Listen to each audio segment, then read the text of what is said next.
Hello, good morning. তো আজকে হলো ভাইফোঁটা। সকালবেলা উঠেই আমি স্নান টান করে রেডি হয়ে নিয়েছি, মানে আজকে বর্ধমান যাব মাসির বাড়িতে। তো তার আগে আমার এক কাকার ছেলে আর হচ্ছে এক পিসির ছেলে, ওদেরকে ভাইফোঁটা করব, তারপরে বর্ধমান যাব। তো এই ভাইফোঁটার দিনটা আসলেই এখন আমার খুব মন খারাপ করে, কারণ ছোটোবেলায় যতদিন বাবা ছিল তখন মানে ভাইফোঁটার দিন আগে থেকেই মানে সকালবেলা উঠে এই সব পিসিরা বাবা কাকুদের সব ভাইফোঁটা করতো।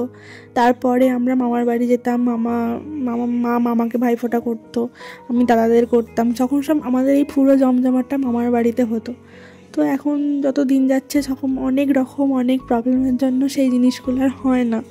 তো এখন ওই দিনটা আসলেই খুব খারাপ লাগে, মানে ওই এক্সাইটমেন্ট বা ওই আনন্দটা এখন আর কোথাও পাই না। মানে এখন যেমন আমার দাদা মানে মাসির ছেলে, সে তো থাকে না এখানে, তো ও নেই। তো তারপর হচ্ছে আমার ছোটো মাসির ছেলে, ও আসেনি। তো ওই দিনটা আগের মতো আর আনন্দটা ঠিক উত্তেজনাটা কাজ করে না আগে যে দিনটা ছিল। তো এখন আমাদের বাড়িতে আর সেরকমভাবে ভাইফোঁটা হয়ও না, মানে বাবা চলে যাওয়ার পর থেকে আর সেইভাবে ভাইফোঁটা হয় না এখন আমাদের বাড়িতে। ওই যেটুকু আর কি হয়তো এইটুকু করলাম, মানে এই ভাইফোঁটায় করলাম, করে এটুকুই, তারপরে আর কিছু হয় না। আগে অনেক কিছু হতো, মামার বাড়িতে গিয়ে আমরা অনেক আনন্দ করতাম, সেটাও এখন আর হয় না। তো এটাই। তো যাই হোক, আর এসব কথা বললেই মানে গলা ভারী হয়ে আসে, মন খারাপ হয়ে যায়।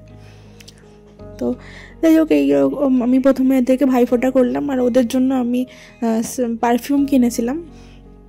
পারফিউম আর হচ্ছে ওই টিচার্স ডেতে অনেক পেন পেয়েছিলাম, সেখান থেকে 2টো পেন ওদের দিয়েছি। পেনটা গিফট না, এমনি মনে হলো দিই, আর তো মিষ্টি আছে। তো এটাই। তো এখানে ভাইফোঁটা করে আমি তারপর বর্ধমান যাব বলে রেডি হয়ে বেরোলাম আর কি। আর আজকে এত খিদে পেয়ে গেছিলো, মানে অনেকদিন এরকম এতক্ষণ তো উপোস থাকাটা মানে অভ্যাস নেই আর কি, এতটা তো থাকি না। তো ট্রেনে করে যাচ্ছি, সেই ট্রেনের মধ্যে মনে হচ্ছে গা বমি দিচ্ছে, তারপর মাথা ব্যথা ঘোরাচ্ছে, এরকম হচ্ছে।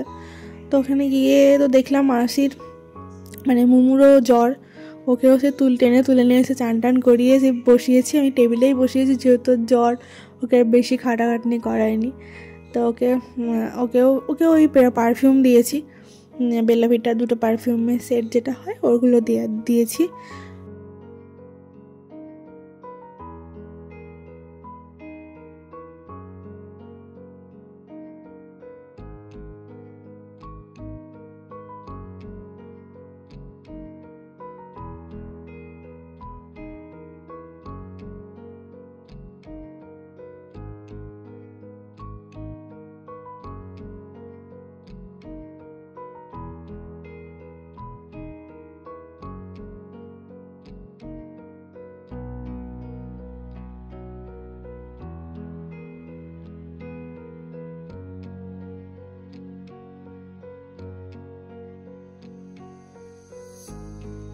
তো এরপর মাসি লুচি আলুর তরকারি করেছিল, সেটা খেয়েছি। খেয়ে দিয়ে আমি ঘুমিয়ে পড়েছিলাম। তারপর উঠে দেখলাম মাসি অনেক কিছু রান্না করেছে। তো করে খেয়ে দিয়ে ওর সাথে একটু জ্বলাচ্ছিলাম ওকে। তো তারপর বাড়ি আসবো বলে বেরিয়ে পড়েছিলাম। তো আজকে আমি একাই এলাম, অন্যদিন মোমো আমাকে দিয়ে যায়, কিন্তু ওর শরীরটা খারাপ বলে ওর আসেনি। তো আর কিছু ভিডিও করিনি। তো আজকের ভিডিওটা এটুকুই। তোমাদের যদি ভিডিওটা ভালো লেগে থাকে তোমরা ভিডিওটা একটা লাইক করে দিও আর সাবস্ক্রাইব করে দিও। টাটা।